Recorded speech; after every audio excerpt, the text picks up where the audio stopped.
Compared to a lot of other luxury brands, Lincoln tends to fly under the radar. So let's drive their best seller to find out why that is and how they've managed to turn around lagging sales. Right off the bat, the Nautilus does feel like a Ford SUV with a high-limit credit card and a spending problem, but just because you can feel the blue oval underneath does not mean that it's defined by that DNA.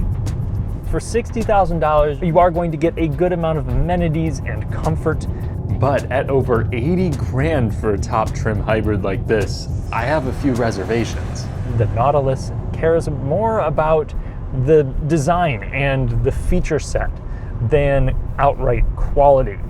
Normally, that's the opposite of what I want from a luxury car, but I will admit I have enjoyed my time with this.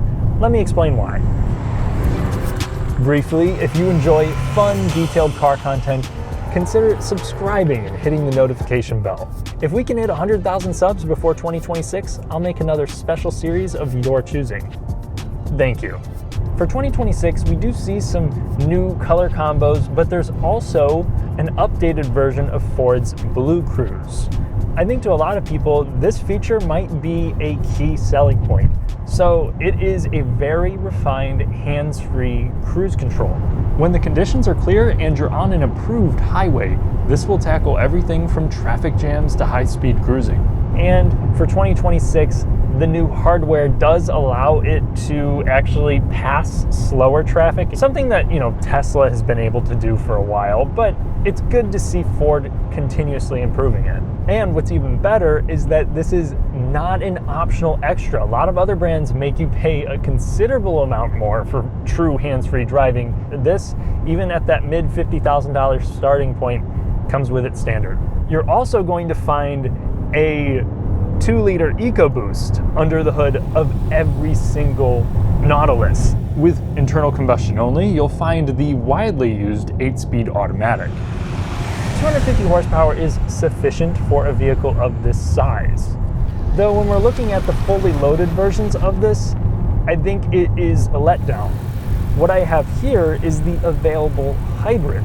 It's the same engine, but it also combines an eCVT with an electric drive motor to make for a total of 310 horsepower. Standard mechanical all-wheel drive helps this claw its way to 60 in 7 seconds. That puts it among the slowest crossovers in its price point. It is not effortless, but it is adequate. Even, into the 60, 70 mile per hour territory, this still has passing power. And this type of transmission design has nothing to do mechanically with a traditional CVT. That means it feels natural and linear from a stop. They tend to be very reliable and efficient. Here we're talking about 30 miles per gallon combined. I've managed to get a little bit better than that, though it's still going to fall short of most other vehicles that utilize a similar type of hybrid system. And just with it being a continuously variable transmission, it doesn't make the most refined sounds. At least you do get some turbo noises here. I think that's kind of fun. And in its sportiest mode, response is good. And the other thing that's good here is the ride quality. It just kind of wafts over everything, especially in its comfort setting. Lower trim models won't get your adaptive damping, but I'd assume that they'd also have those suspension setups catered more toward bad roads. I found this to do an excellent job of dealing with the usual broken city pavement. It smooths out even cobblestone paths with little to no fuss. Some large potholes, though, will crash their way into the cabin, I think a little bit more than what you would have with a Lexus RX, but I'm definitely nitpicking at that point. Where I think this does not perform quite as well is on a winding road. Regardless of your drive mode, the suspension is soft and allows too much roll to make it feel poised. The steering is secure feeling. It doesn't give me the heebie-jeebies on a tight, twisty road, but it does lack precision. It's numb, but I do like that the steering is at least weighted well. Though man, it is slow. Does not like to change direction very fast. I think overall though, when you consider the target audience of this car, they're not going to mind the handling and they're really going to appreciate the ride. What I think everyone is probably not going to be a big fan of are the brakes of the hybrid. It's got that very sticky feeling. It does not combine your friction brakes with your regenerative ones in a seamless fashion. Something that I could probably excuse in a $30,000 hybrid, but not one that carries a price tag 2.5 times that. I think the most shocking thing to me about this car was not that it has this 48-inch dual screen front layout. It's actually that I don't hate it. See, it's not overwhelming because there's not much to it. You can very quickly change what's up here. If I, say wanted to put my tire pressure here instead of my fuel economy, or put a clock here instead of the music, I can do that. And then it's very easy to change it back.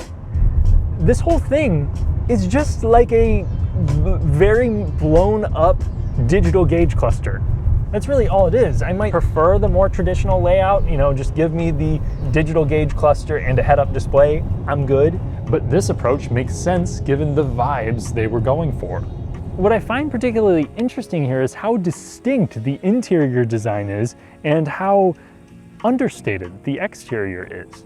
Yeah, there's a lot of luxury buyers that probably want something super bold and flashy, but I do find the body lines to be sleek and classy. I love the lighting here. The little logo that glows actually doesn't feel tacky in this instance. Personally, I'm a fan of an understated swagger.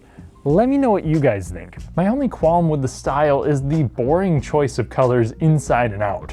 They even got rid of this redwood interior for 26.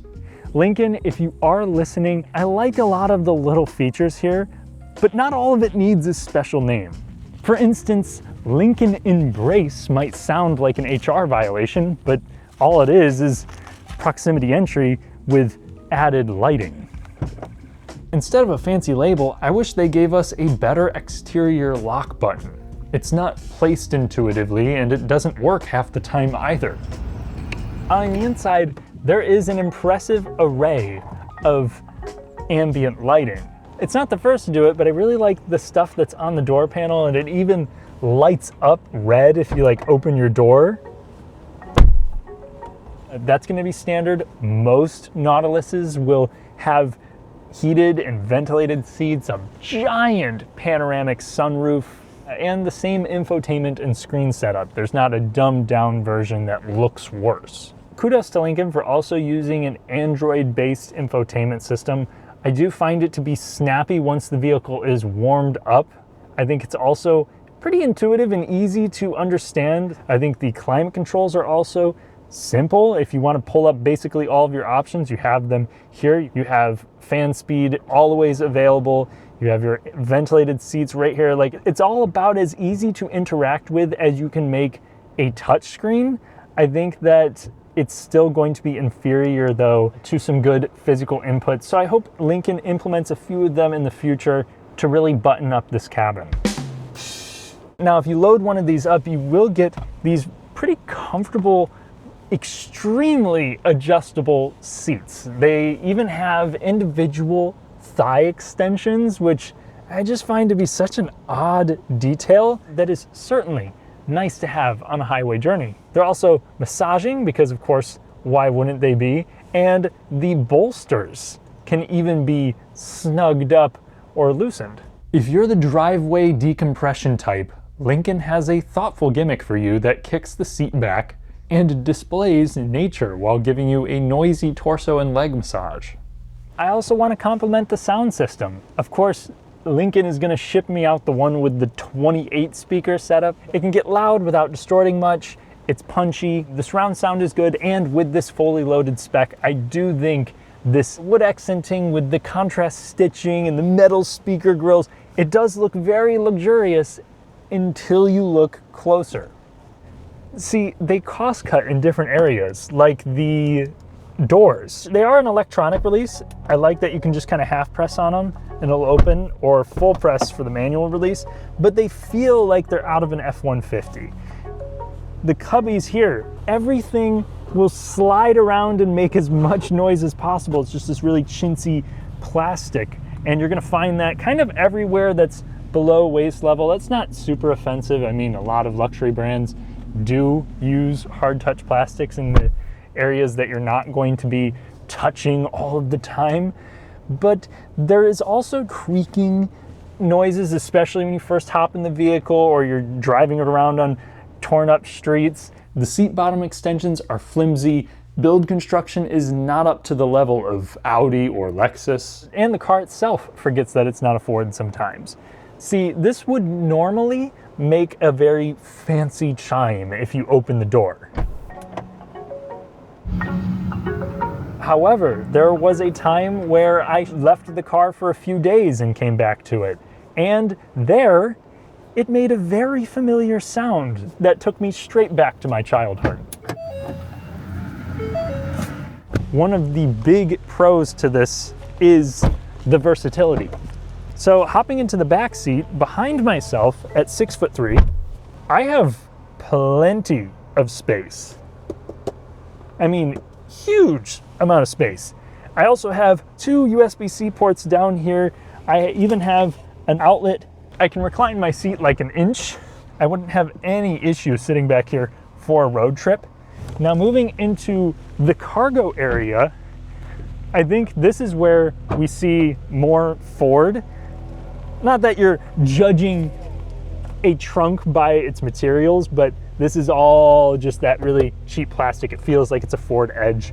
You do have Ford Edge levels of space though. I mean, it's very wide, reasonably tall, long. The seats fold with aggression, and we even have a spare tire. When it comes to luxury SUVs with a hybrid system, that is extremely rare. Typically, the luxury market does not prioritize cheap running costs, so that's where I see a possible advantage to the Nautilus sharing so much in common with a Ford product. Well, at least a mainstream Ford product in China. This is based on the Edge L. This powertrain has been used by Ford quite a bit. The 8-speed automatic did see some failures in earlier parts of the generation, though it doesn't seem to be too widespread. The 2-liter EcoBoost engine has also seen some good improvements. Before 2020, some people did experience coolant leaking into the block. That requires an engine replacement, but that problem has been addressed for quite some time now. This new-gen Audi has only been out a couple of years. Upon its release, there have been many minor electrical issues and driver assist bugs. Select owners also encountered bad injectors. The NHTSA shows a fair amount of complaints for a relatively low-volume car, and the owner reviews on Edmunds confirm that with a low score. These could just be first-year teething issues. I might trust the engine, but time's gonna need to tell when it comes to the rest of the car. With the Nautilus, there's both a good and not so good wow factor.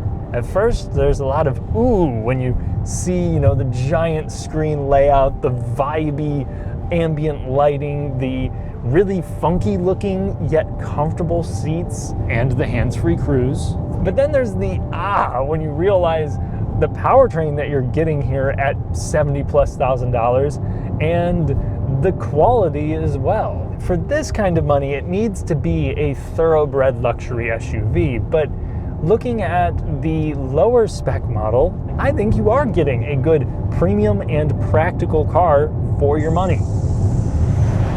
I believe its ability to grab attention without disregarding function explains its showroom success so far. This stands out as both a compelling and distinct option when compared to a lot of its more traditional luxury SUV foes. But it still feels like a tech-forward alternative and not a go-to. Thanks for watching. And thank you to my channel members for helping me improve my videos. Consider joining for additional content. I'll catch you in the next one.